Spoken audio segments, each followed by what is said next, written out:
Saya akan menyampaikan suatu topik yang sebetulnya kalau saya sebagai Menteri Keuangan ini termasuk topik yang jarang diketahui tapi sebetulnya favorite. Karena ini sering sekali saya pakai dalam banyak sekali kesempatan mengenai bagaimana Republik Indonesia mengalami evolusi di dalam pengelolaan keuangan negara yang sangat fundamental, luar biasa. Jadi saya akan membuat outline 5 hal. Satu mengenai apa yang disebut barang milik negara yang merupakan bagian dari seluruh kekayaan negara. Dan kedua, barang milik negara dan aset atau kekayaan negara. Bagaimana kita membuat kinerja dan menilai barang milik negara itu, dan bagaimana peranan barang milik negara dalam APBN, dalam kebijakan fiskal, serta tentu tantangan bagaimana kita mengoptimalkan ke depan. Ini adalah sesuatu yang ingin saya bagikan pengalaman sekaligus mungkin informasi yang di dalam, saya hampir yakin Pak Tony di sini sebagai dosen yang sangat top di luar negeri maupun di dalam negeri, lebih senang ngomongin tentang makroekonomi. Ini BMN itu tidak pernah di dalam radarnya para ekonom. Jarang sekali mereka. Jadi ini bagus kita mengekspan pemahaman mengenai keuangan negara secara keseluruhan. Saya akan memberikan mulai dengan definisinya dulu. Saya sebetulnya nanti kepengen cuman di dalam slide saya belum dipenuhi dengan masalah kebijakan fiskal, tapi karena waktu saya 45 menit saya akan coba untuk selesaikan dalam 45 menit. Tadi diambil Pak Eko banyak banget soalnya CV saya panjang banget soalnya. Kita mulai dengan bahwa kalau bicara tentang keuangan negara dan neraca, dan kalau dalam hal ini kalau kita bicara neraca dari laporan keuangan pemerintah, yang itu yang bertugas Pak Marwanto ini di Dirjen Perbendaraan, kita ada sisi liability, ada sisi aset. Di dalam aset itulah yang kita sebut kekayaan negara. Barang milik negara itu didefinisikan semua barang yang dibeli atau diperoleh atas beban APBN, anggaran pendapatan dan belanja negara, atau dari perolehan lainnya, umpamanya hibah. Kalau barang yang dibeli dari APBN itu berarti melalui belanja negara, itu biasanya dalam bentuk belanja barang modal. Kalau kita belanja barang modal, maka hasilnya adalah barang milik negara. Jadi kalau tahun ini kita membangun salah satu kampus, gedung, ini tahun depannya dia dibukukan menjadi barang milik negara. Kalau tahun ini membangun jalan tol, kemarin Pak Jokowi dari Anyer, Panarukan sampai kepada seluruhan Pulau Jawa dan sekarang Sumatera, itu sebenarnya menjadi barang milik negara. Atau melalui perolehan lainnya, itu biasanya hibah. Kalau kita ingat dulu Aceh mengalami tsunami dan kemudian dibangun lagi, sebagian melalui APBN, sebagian adalah bantuan banyak sekali dari segala macam pihak, masyarakat, dunia internasional. Itulah kemudian jadi barang milik negara. Kalau kita bicara tentang Jogja waktu itu juga, namun sebagian yang kita keluarkan oleh pemerintah itu juga bisa dihibahkan ke masyarakat sehingga tidak masuk dalam buku kita. Umpamanya pemerintah membangun kembali untuk sekarang Lombok, itu sebagian adalah 50 juta untuk rumah yang rusak berat. Itu tidak akan masuk dalam bukunya pemerintah nanti, karena itu adalah dihibahkan ke masyarakat. Nah, barang milik negara adalah bagian dari SAT yang lebih besar, yaitu yang disebut kekayaan negara. Kalau kekayaan negara itu sebetulnya adalah seluruh kekayaan hayati dan non-hayati, baik yang berwujud maupun yang tidak berwujud, karena bisa dalam bentuk property right. Tadi Ibu Ika menyampaikan bahwa UGM telah membangun hilirisasi di alat medikal dan itu kemudian sudah dipakai. Property right itu juga aset. Kita nggak boleh kemudian siapa saja mereplicate dan membangun atau membuat. Jadi kekayaan negara adalah seluruh barang hayati, non-hayati, berwujud maupun tidak berwujud, yang bergerak maupun tidak bergerak. Tapi tidak termasuk tuyul dan jin ya, itu nggak masuk dalam bukunya kita. Yang dikuasai dan dimiliki oleh negara, itu adalah set kekayaan negara. Jadi barang milik negara itu merupakan subset dari kekayaan negara. Kekayaan negara sendiri terdiri dari kas maupun setara kas, piutang, barang milik negara, dan kemudian investasi pemerintah dan kekayaan negara yang dipisahkan, termasuk kekayaan negara yang lain. Kenapa kalau BUMN itu adalah juga kekayaan negara, tapi dia dipisahkan. Tapi dia masuk di dalam asetnya kita sebagai kekayaan negara, tapi yang dipisahkan.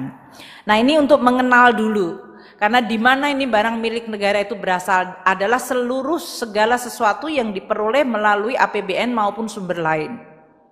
Jadi kalau di dalam APBN kita selain bayar gaji, belanja barang seperti untuk belanja ini listrik dan yang lain-lain, kalau kita membangun maka dia akan menjadi barang milik negara pada tahun selanjutnya. Untuk pengelolaan barang milik negara, prinsip-prinsipnya itu sebetulnya sudah ditulis di dalam Undang-Undang mengenai Perbendaharaan Negara tahun 2004 nomor 1. Di mana di situ bahwa kita harus mengelola barang milik negara secara prinsip yang baik. Dan Menteri Keuangan memiliki tugas yang sangat spesifik di situ. Dia harus pertama merencanakan, mengadministrasikan, melaporkan, mendayagunakan, dan harus memberikan nilai tambah. Makanya kalau kami kadang-kadang sering saya cerewet, bukan karena saya perempuan, tapi itu adalah karena memang mandat undang-undang bahwa kalau setiap rupiah yang kita belanjakan dan dia sudah menjadi barang, maka dia harus kita administrasikan, dilaporkan, didayagunakan, dan dinilai tambahkan. Saya akan sangat sedih, bahkan sampai hari ini masih ada temuan BPK, ada kementerian lembaga yang membangun, meminta anggaran, kemudian dia membelanjakan, dia membangun sesuatu, dapat barang milik negara, habis itu barang itu dia tidak mau mengadministrasikan dan mengelolanya. Dia pengen dikasihin ke daerah, daerahnya bilang, saya nggak mau karena saya tidak ikut bangun. Jadi barang itu menjadi barang yang belum ditentukan, apa namanya Pak? Statusnya. Itu namanya BPDPYS, ya itulah singkatannya, itu dari BPK, barang yang belum ditentukan statusnya, sudah diproduce selama APBN kita, umpamanya Menteri PU yang lulusan Gajah Mada juga, umpamanya bangun sesuatu, jalan, dan kemudian dia mengatakan barang ini mau saya hibahkan ke daerah, karena itu dibangunnya di daerah. Terus daerahnya bilang, saya nggak mau, karena itu bukan saya, itu bukan anggaran saya tidak minta. Itu sering terjadi di beberapa kementerian dan lembaga, dan daerah itu nggak sinkron. Sehingga sesudah dibangun, daerah nggak mau terima, kementeriannya sendiri mengatakan, ini sudah saya bangunkan untuk daerah. Nah, kemudian muncul menjadi temuan dari BPK. Makanya proses perencanaan itu menjadi penting sekali.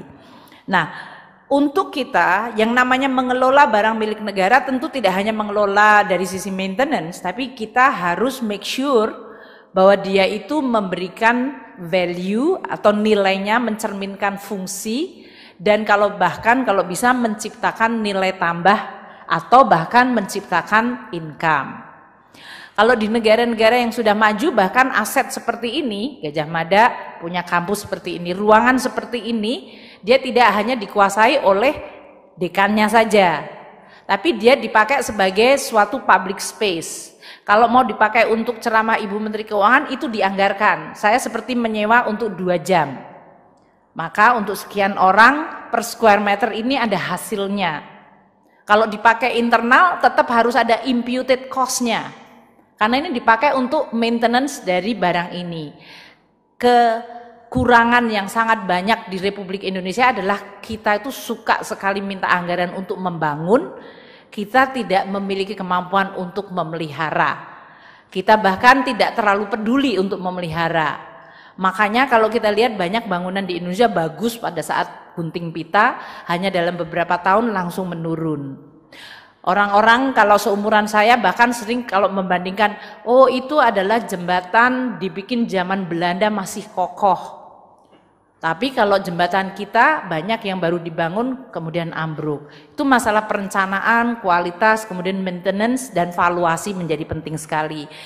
Jadi kalau saya sebutkan kenapa topik mengenai barang milik negara itu buat saya favorit. Tidak seseksi dan sesering saya bicara tentang fiscal policy, Tapi barang milik negara itu sebetulnya mencerminkan bagaimana peradaban suatu negara itu mampu.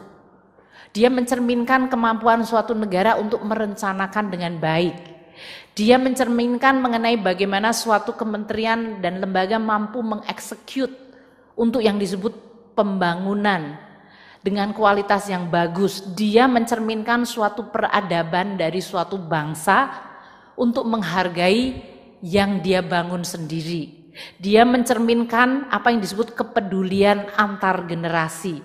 Karena kalau saya setiap rupiah yang saya ambil dari APBN dan saya bangun, ini saya ingin wariskan kepada generasi yang akan datang. Tidak hanya sesimpel, oh ini barang milik negara. Tapi dia menceritakan banyak sekali yang disebut value dan attitude, karakter, dan kemampuan kita sebagai bangsa menjaga dan membangun tata kelola yang baik. Itulah yang makanya saya selalu tak henti-henti ikut, bahkan meminta masalah pembahasan BMN itu kita sampulkan, kita selalu sampaikan. Kebetulan yang hadir di sini para dirjen sama sekjen, irjen itu adalah orang-orang tokoh di Kementerian Keuangan yang membangun bagaimana kita membangun sistem mengelola barang milik negara. Pak Hadianto pernah jadi dirjen kekayaan. Pak Marwanto udah pernah ya? Enggak kan? Belum. Bu Sum ini adalah irjen yang sangat care mengenai bagaimana membukukan, mengadministrasikan, dan mereport. Dan sekarang yang menjadi tanggung jawab Pak Isa. Jadi, kalau kita bicara tentang barang milik negara, kita akan sangat sedih kalau ada barang yang sudah dikelola, sudah dibangun dengan uang negara, kemudian dia jadi idle. Dia tidak bermanfaat.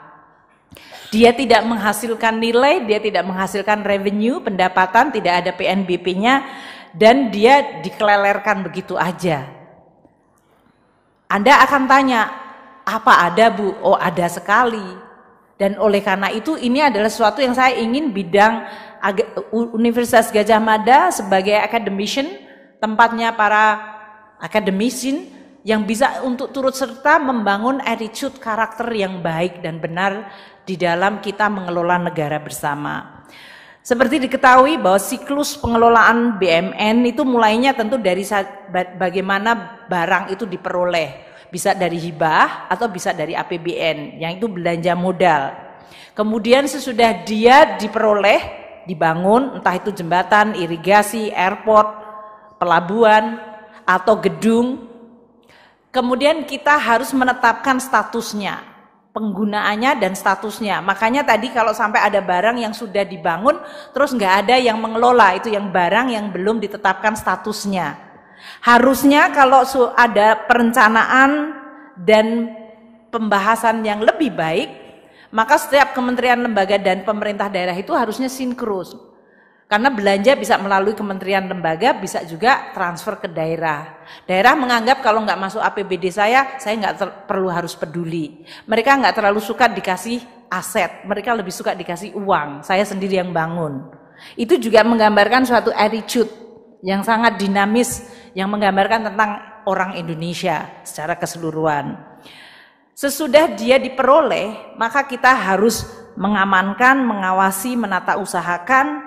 Dan kalau dia sudah expired, itu karena umurnya, suatu bangunan, umpamanya dibangun harusnya dia 100 tahun. Sesudah 100 tahun maka dia sudah habis nilai bukunya. Maka dia bisa dimusnahkan. Tidak dimusnahkan hilang, tapi kemudian di buku itu sudah 0 nilainya. Dan itulah yang harus kita lakukan tata bukunya secara baik. Atau kalau suatu barang sesudah kita peroleh, kita pindah tangankan.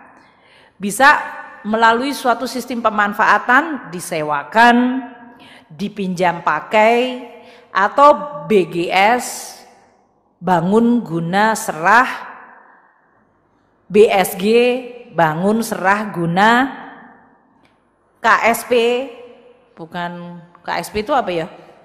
Kerjasama pemanfaatan, KSP, bukan bukan itu yang presiden tuh, kepala staf presiden itu loh, bukan. KSP ini di sini adalah kerjasama pemanfaatan.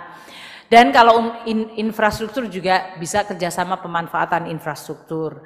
Kalau dipindah tangankan, Itu bisa melalui penjualan, melalui hibah, tukar menukar, atau kita melakukan penanaman modal negara. Kalau dijual belikan ya, kalau ada ruas tanah atau bangunan dijual selesai putus, kita mendapatkan pendapatan. Di dalam neraca kita kelihatan aset itu hilang, kita mendapatkan cash. Kalau kita hibahkan, seperti banyak yang terjadi, pemerintah membangun kemudian dihibahkan pada masyarakat, itu banyak yang dalam bentuk bansos. Atau kita tukar menukar, yang sekarang ini sering dipikirkan, umpamanya TNI punya suatu lahan di tengah kota yang sebetulnya sudah nggak terlalu strategis untuk operasi TNI, tapi dia membutuhkan di tempat yang lebih strategis, katakanlah di perbatasan. Dia bisa swap, ini dikasih tukarkan dan kemudian dia mendapatkan tanah di tempat lain, itu bisa tukar guling. Dan kemudian kalau kita PMN-kan, umpamanya pemerintah punya seperti saham yang kita miliki di Bukit Asam, Timah, dan juga aneka tambang, kita kemudian hibahkan menjadi sahamnya punyanya Inalum menjadi holding. Itu adalah sesuatu yang kita sudah serahkan, kekayaan negara yang dipisahkan. Jadi bisa dalam bentuk PMN atau kalau dalam bentuk barang juga bisa. Itu adalah bagaimana apa yang disebut siklus. Tentu di dalam mengelola BMN kita memiliki prinsip-prinsip untuk mengoptimalkan BMN. Digunakan untuk fungsi dan tugas pemerintah seperti aset-aset negara, gedung. Tapi juga kalau dia tidak digunakan, kita harus berpikir ini gedung untuk apa. Sekarang ini yang paling sering saya minta kepada Dirjen Kekayaan Negara adalah saya menanyakan opportunity cost dari barang itu. Kalau dia ada, dia harusnya bisa menghasilkan fungsi atau dia bisa menghasilkan sewa atau income. Banyak biasanya masyarakat lihat ada suatu tanah bagus, lokasinya bagus, terus dipakai untuk ruangan pemerintah yang nilai tambahnya itu nggak ada sama sekali. Saya bilang lokasinya di tempat yang begitu mahal, apakah perlu? Bahkan kalau kita sekarang mengatakan beberapa fungsi pemerintahan yang tidak perlu harus di lokasi strategis bisa di tempat yang lebih less valuable, tempat yang bagus itu bisa nilai tambahnya lebih tinggi kalau kita gunakan untuk yang lain. Itulah yang disebut asset management secara sangat aktif. Dan ini bisa yang non infrastruktur dilakukan untuk pinjam pakai, sewa, tadi bangun guna serah, bangun serah guna, atau melakukan kerjasama pemanfaatan. Juga kalau untuk infrastruktur bisa dilakukan kerjasama untuk penyediaan infrastruktur. Kalau kita jual belikan atau kita pindah tangankan juga karena ada tujuan pemerintah. Namun yang saya ingin sampaikan di sini, pemerintah itu bukan entitas yang cari untung. Kemarin kebetulan Pak Presiden Jokowi juga di Kadin juga mengatakan begitu. Jadi kalau kita membangun bukannya kita mau cari untung, karena pemerintah itu dalam mengelola perekonomian kita berhubungan dengan tujuan negara, bukan masalah aset kita dan neraca kita harus menciptakan keuntungan, tapi lebih bagaimana masyarakat menjadi lebih sejahtera, lebih adil, pemerataan. Sehingga kadang-kadang kita melakukan pembangunan di tempat yang tidak obvious, tidak terang-terang kelihatan nilainya secara financial, tapi mungkin nilai sosialnya besar, nilai ekonominya besar, tapi nilai finansialnya bisa lebih kecil. Jadi di dalam pengelolaan itu ada yang disebut financial viability, ada economic viability, ada social dan environmental viability. Tidak seluruhnya adalah dalam bentuk komersial. Dari total kekayaan negara kita, 38% adalah dalam bentuk barang milik negara. Dan paling besar adalah dalam bentuk tanah. Itu adalah aset negara kita.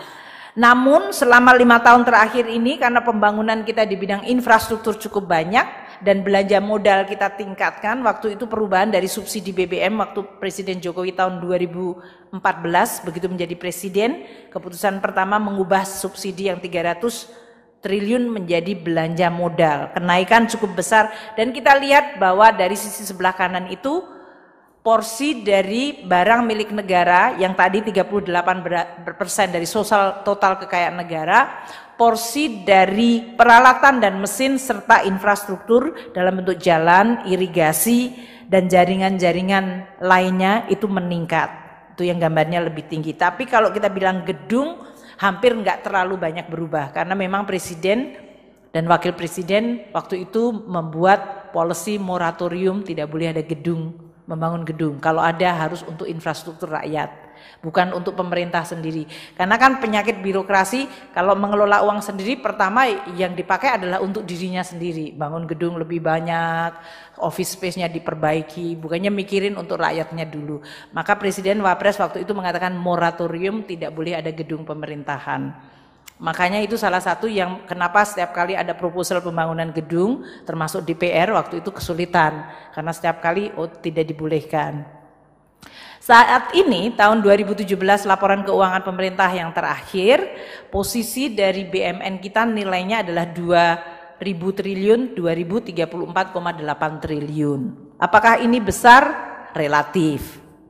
Nilai ini adalah nilai belum direvaluasi. Loh, kenapa Bu direvaluasi? Saya mau tanya sama Pak Eko di sini. Ini tanah di Gajah Mada ini tahun 80-an harganya berapa per square meter? Nggak ada apa-apanya. Tahun ini kalau Anda tanya nilainya mungkin per square meter, saya nggak tahu, udah sampai miliar barangkali. Jadi tanahnya tetap sama, lokasinya sama, valuasinya berbeda. Dan inilah yang kenapa kita setiap 10 tahun mencoba untuk mengupdate valuasi dari barang-barang milik negara.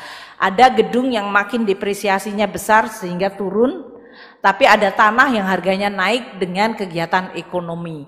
Jadi kita akan lihat value dari barang milik negara itu bergerak sesuai dengan nature atau karakter barang itu.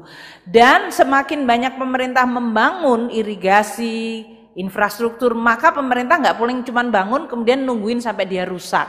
Setiap tahun selalu ada implikasinya dalam bentuk maintenance. Saya tahu bahwa ini adalah sesuatu yang kurang menarik untuk kita perbahaskan di dalam kuliah. Pasti para mahasiswa lebih kepengen, Bu, gimana kalau Ibu bicara tentang perang dagang dan depresiasi rupiah, kayaknya lebih relevan deh. Tapi sebetulnya situasi seperti kita mengelola barang ini adalah menggambarkan karakter kita, nyepeleke atau tidak mengambil perhatian terhadap hal-hal yang kita sebetulnya peroleh dengan susah payah. Namun sesudah kita peroleh ya sudah gitu aja. Nah, sekarang ini mulai tahun lalu kami sudah meminta kepada Dirjen Kekayaan Negara melakukan revaluasi aset, terutama untuk tanah dan bangunan. Dan nilai saat ini tadi kalau Anda semuanya lihat, tanah kita cuma 1 triliun, 1000 triliun, 1037 triliun. Dan bangunan kita 275 triliun. Sekarang dengan revaluasi aset belum kita laporkan karena nanti di BPK akan diaudit dulu. Nilainya sudah melonjak 2000 triliun sendiri. Kalau tadi disebut 2034 triliun, nilai sekarang dengan revaluasi sekarang adalah 4200 triliun. Jadi orang akan melihat aset kita nanti meningkat.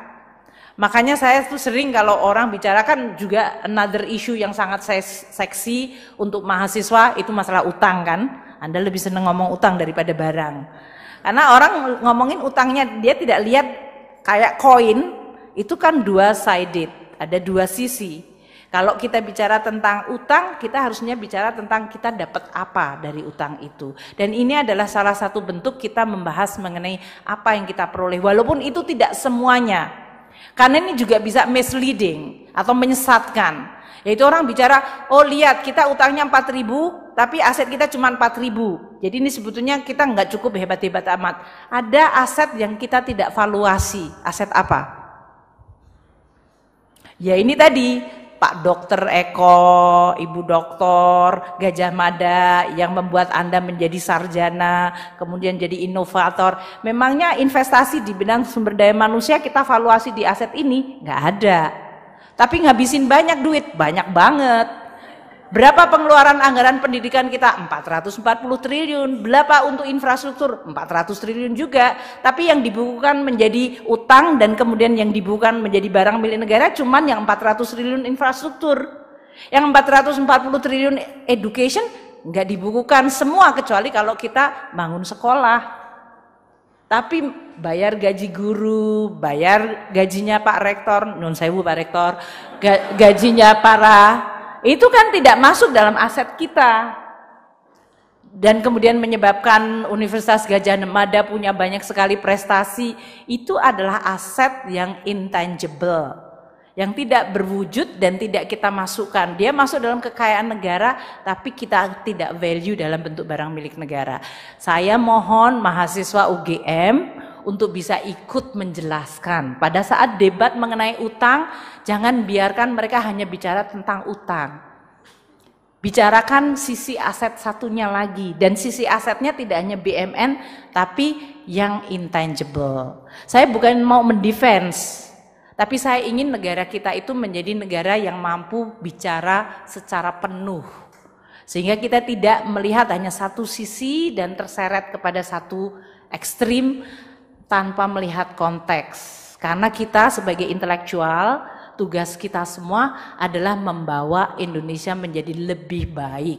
Lebih baik itu artinya kita mengeduket dan menempatkan isu di dalam konteks yang benar. Perdebatan mengenai perlu utang atau enggak utang, defisit harus sekian, itu boleh dan harus. Namun jangan dibuat hanya satu sisi. Karena perdebatan harus betul-betul sesuai dengan kebutuhan kita sebagai negara. Negara yang demografinya muda, negara yang infrastruktur gapnya tinggi, negara yang butuh untuk education dan health. Kalau kita mengeluarkan uang untuk belanja kesehatan 110 triliun, itu nggak keluar dalam bentuk barang milik negara. Bentuknya adalah dalam bentuk anak-anak yang dapat imunisasi. Bentuknya adalah dalam masyarakat yang bisa menikmati BPJS, walaupun sekarang mereka mengatakan, Bu, itu belum dibayar.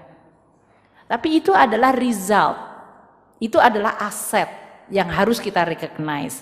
Nah, dalam konteks ini tren kita yang merupakan part of the story, bagian dari cerita penuh ini adalah belanja modal tadi, yang bisa kemudian kalau kita belanja harusnya besok jadi pembukuannya barang milik negara. Kita lihat dalam hampir sekitar 15 tahun terakhir, dan kita lihat belanja modal kita meningkat terus. Itu adalah 2005 sampai 2010, Menteri Keuangannya Sri Mulyani waktu itu. Kemudian saya pergi terus balik lagi, ada hiccup-nya sedikit-sedikit. Terjadi perubahan waktu itu, konversi dari apa yang disebut pengelolaan BMN-nya itu dalam perlakuan akuntansinya diubah. Namun sebetulnya itu adalah menggambarkan bahwa kita mencoba mengalokasikan fungsi belanja seproduktif mungkin. Hal yang bisa dan mudah untuk secara tangible, secara mudah dilihat dan diraba adalah barang-barang modal yang menjadi barang milik negara. Ini pun tetap harus kita kelola dengan baik. Dari sisi pengelolaan, evolusi Republik Indonesia mengelola barang milik negara itu adalah sangat remarkable, sangat luar biasa. Coba kita lihat statusnya pengelolaan BMN kita yang diaudit oleh BPK. Mulainya Republik Indonesia tadinya nggak punya neraca, jadi barang milik negara pun tidak diadministrasikan, tidak direkod. Kita asal bangun, waktu Pak Harto 30 tahun bangun banyak sekali, nggak ada pembukuannya. Jadi waktu kemudian terjadi krisis, kemudian kita punya undang-undang keuangan negara dan perbendaharaan negara, kita baru mulai membangun neraca keuangan. Disitulah baru kita mulai muncul, oh mari kita membukukan dan merekod. Pertama mengadministrasikan, masukkan dulu dalam buku. Karena dulu sering sekali, saya nggak tahu, Anda semuanya mahasiswa masih sangat muda. Kalau zaman kami sebagai baby boomer, saya sering sekali ada universitas bangun perumahan dosen. Itu tanahnya milik negara dibangun. Kemudian dosennya sudah pensiun, dosennya sudah meninggal, itu masih dimiliki oleh dosen itu. Tanpa kejelasan apakah barang itu dihibahkan atau tidak. Sehingga di universitas masih masuk dalam pembukaan universitas, tapi sebetulnya ini sudah dipakai oleh dosen dan anak cucunya. Itu banyak sekali barang milik negara. Belum lagi kalau dulu tanah-tanah. Kalau menterinya lagi seneng, oh saya kepengin jual tanah, saya jual tanah saja. Karena dulu nggak pernah ada pengadministrasian. Sehingga banyak sekali republik itu kehilangan cukup banyak aset-aset strategis. Salah satu contoh yang barangkali Anda semua lihat adalah Kompleks Senayan Gelora Bung Karno. Dulu Presiden Soekarno tuh membangun seluruh komplek itu sampai dengan Manggalawana Bakti, TVRI, sampai kepada Hotel Hilton, semuanya itu termasuk Hotel Mulia. Itu semuanya sampai ke Plaza Senayan, kalau Anda pergi ke Jakarta pasti pergi ke sana. Itu semuanya adalah semua komplek milik negara, Kemayoran. Karena tidak pernah dibukukan, suatu saat terjadi tadi kerjasama, tiba-tiba swasta sudah punya title. Sehingga waktu kami memulai membuat pembukuan, Hotel Hilton itu sudah tidak ada di dalam title-nya. Kita hilang. Yang sekarang jadi Hotel Sultan. Hotel Mulia itu kita harus fight banyak sekali untuk bisa bahwa title-nya tetap punya pemerintah, tapi kerjasamanya boleh swasta. We are losing quite a lot of significant position, lokasi, hanya karena dulu republik ini nggak punya buku, nggak punya neraca. Jadi anda semuanya yang masih baru-baru ini ya, masih muda-muda sekali. This is what I call it revolusinya Indonesia. Tidak dengan mungkin berdarah-darah, tapi perubahan fundamental waktu republik pertama kali membuat neraca adalah merupakan demarkasi penanda bahwa republik zaman, kalau orang Indonesia bilang jahiliyah, zaman sebelum itu diatur dan sekarang republik sekarang sudah diatur. Apakah gampang? Sangat tidak gampang. Dan saya adalah Menteri Keuangan yang pertama kali, Pak Hadianto, waktu itu Busum, membangun neraca. Dan kita antara hatinya bergetar, jiwa kita itu berdenyut, bangga banget neraca kita bangun. Terus dapatnya disclaimer dari BPK, it's okay, tapi at least we try. Kita bangun dulu, kita kumpulkan. Pak Hadianto adalah Dirjen Kekayaan Negara pertama ya Pak ya. Waktu pertama kali kami membangun yang disebut Direktorat Jenderal Kekayaan Negara, beliau menjadi dirjennya. Pertama kali melakukan apa yang disebut pembukuan semua aset barang milik negara. Wah, ceritanya seru banget. Seru banget. Itu kalau dibikin cerita kayak apa Wiro Sableng 212 itu bisa panjang. Panjang banget.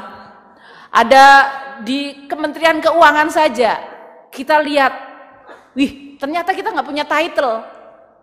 Istana negara kita yang Bapak Presiden Jokowi berkantor itu nggak ada titlenya. Nanti kalau tiba-tiba cucunya Dendels datang bilang ini punya saya, bisa. Itu real story. Itu real story. Jadi jangan lupa Kementerian Keuangan depan itu adalah gedung Dendels dia.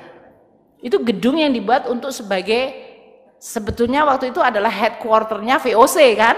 Sebelumnya VOC kemudian diambil alih sama pemerintah Belanda.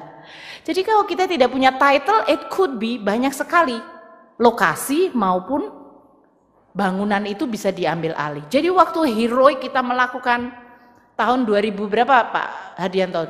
2006, 2007. The whole effort kita lakukan untuk membangun barang milik negara. Dan tentu saja kita disclaimer. Karena masih banyak ada yang cuma ditaruh aja, pokoknya masuk neraca dulu supaya nggak hilang.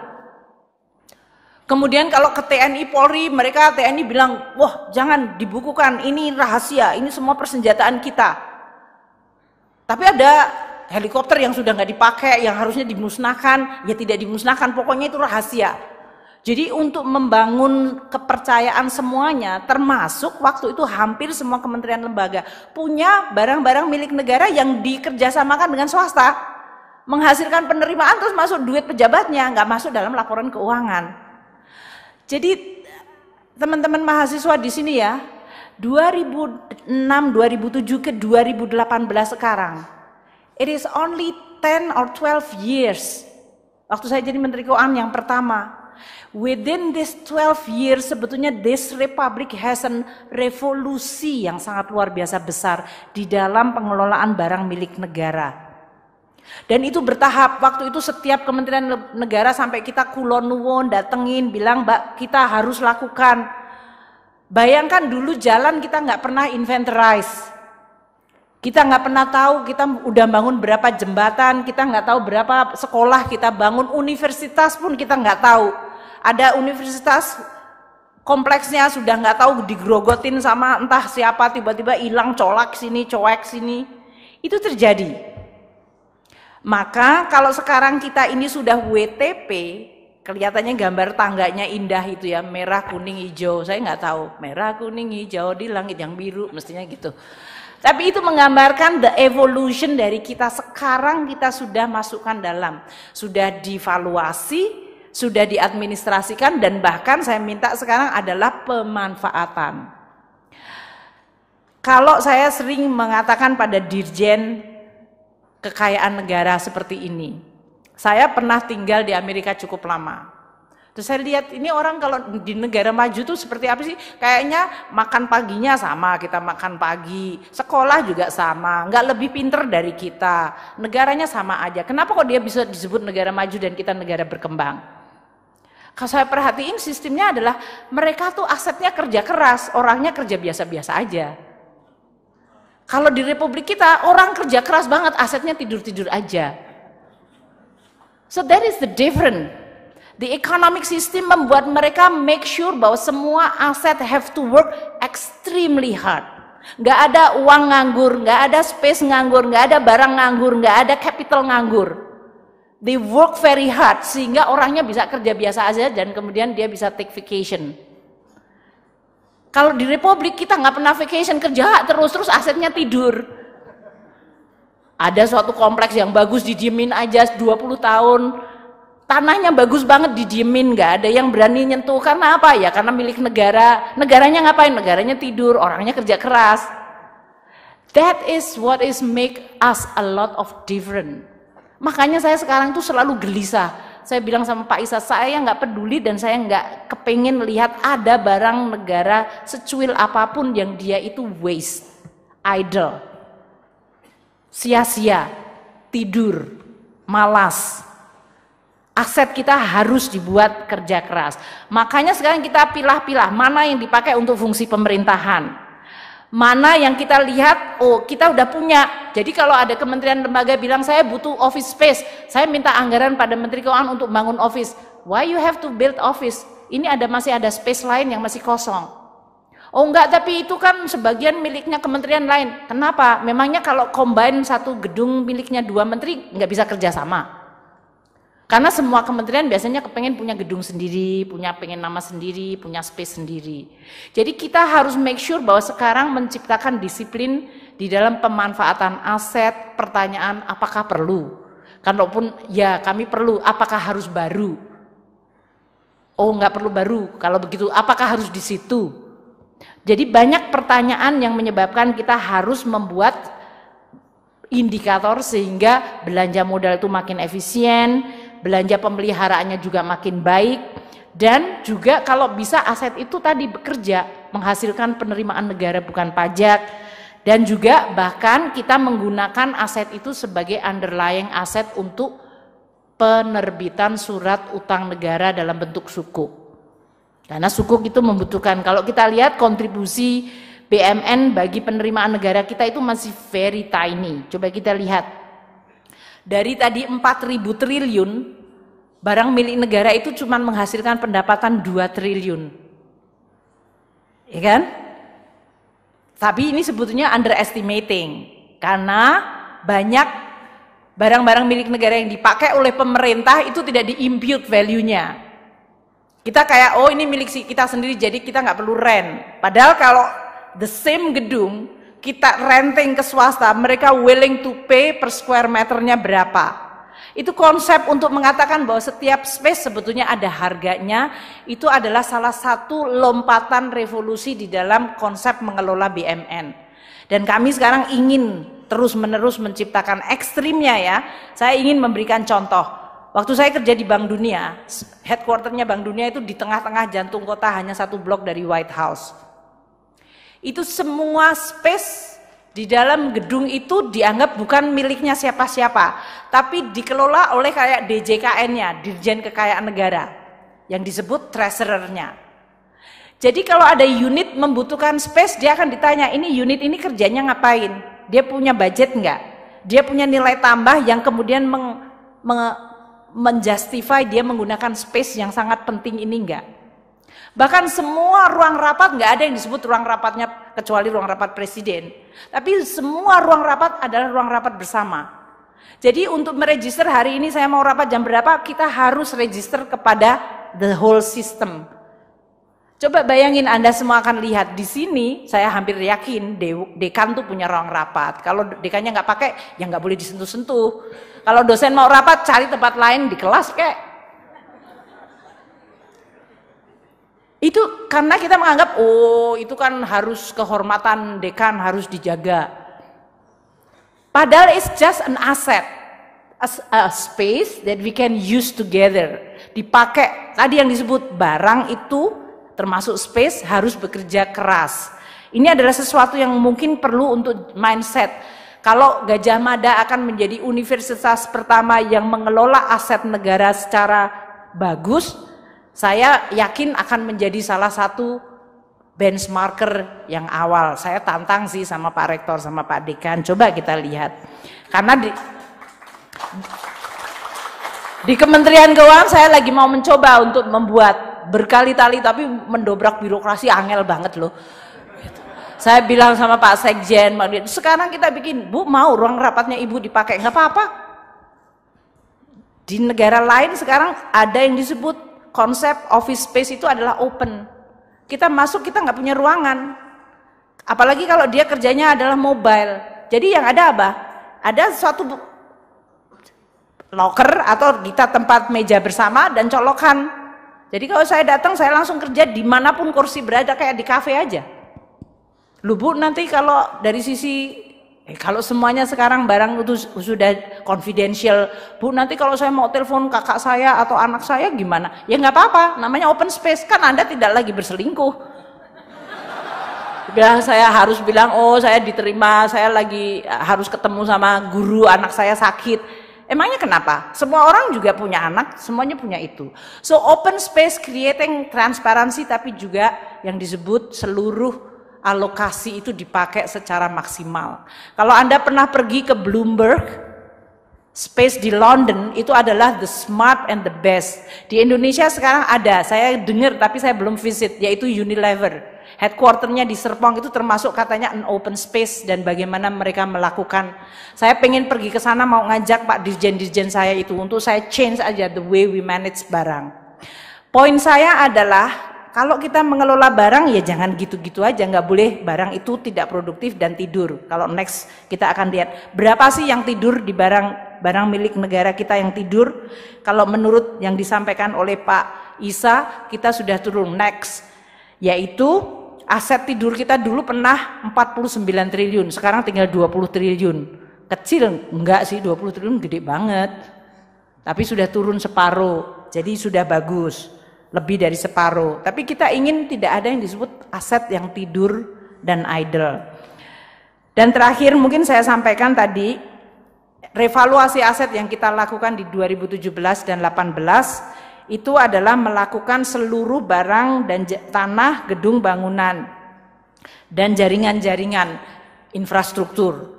Kenaikan nilai barang milik negara mencapai 372%. Sehingga nilai wajar sekarang mencapai 5.700 triliun.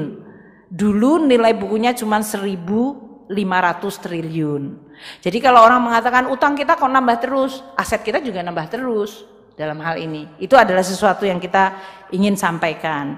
Dan secara khusus dalam hal ini, kalau kita lihat salah satu eksperimen dari Kementerian Keuangan adalah membentuk apa yang disebut BLU Elman. Ini sekarang Elman akan diserahi semua aset yang tadi disebut idle, sehingga mereka bergerak seperti kayak property company. Setiap space kalau tidak menghasilkan, saya akan tanya indikatornya gimana. Jadi ini sekarang dipegang oleh Bu Puspa ya dalam hal ini. Dan kita menggunakan asetnya secara clean dan clear dan bagaimana mengelolanya. Pada akhirnya tentu kita ingin Republik Indonesia itu punya paradigm baru di dalam mengelola kekayaan negara dan barang milik negara. Saya baru bicara barang milik negara, saya belum bicara tentang kekayaan negara yang hayati, yang saya bicara harus dihitung secara accrual. Saya belum bicara mengenai bagaimana barang milik negara untuk divaluasi aja, stafnya Pak Isa itu harus naik motor perahu kecil, hanya pergi ke salah satu pulau yang terpencil hanya untuk memvaluasi salah satu Pak? Mercusuar. Jadi jangan pernah anggap sepele. Meskipun dia di salah satu pulau terpencil kita bangun ada mercusuar, kita tetap masukkan itu dalam buku dan kita masukkan dalam aset negara. Terakhir tentu saja pada akhirnya kita akan memperbaiki terus. Perjalanan sudah cukup spektakuler, banyak yang di-achieve, yang dicapai, namun masih banyak. Saya berharap para mahasiswa sekarang mulai banyak yang memiliki minat untuk menekuni bidang-bidang seperti ini. Asset valuation, asset management. Karena ini adalah sesuatu yang bidang yang sangat tidak terlalu banyak menonjol tapi sebetulnya penting sekali, sama seperti akuntan dan yang lainnya. Kesimpulannya tentu bahwa manajemen BUMN merupakan hal yang penting dalam keseluruhan kekayaan negara kita, pengelolaan keuangan negara, dan kita akan terus memperbaiki tata kelola termasuk menggunakan inovasi dan teknologi. Pak Isa sekarang sudah menggunakan pembukuannya adalah menggunakan teknologi information, sehingga kita berharap bahwa sistem informasi mengenai barang milik negara bisa diketahui secara jauh lebih akurat dan selalu updated setiap saat. Terima kasih, mari kita semua benahi aset negara untuk Anda semua, generasi yang akan datang, dan untuk Anda wariskan ke generasi yang akan datang lagi. Terima kasih, salam.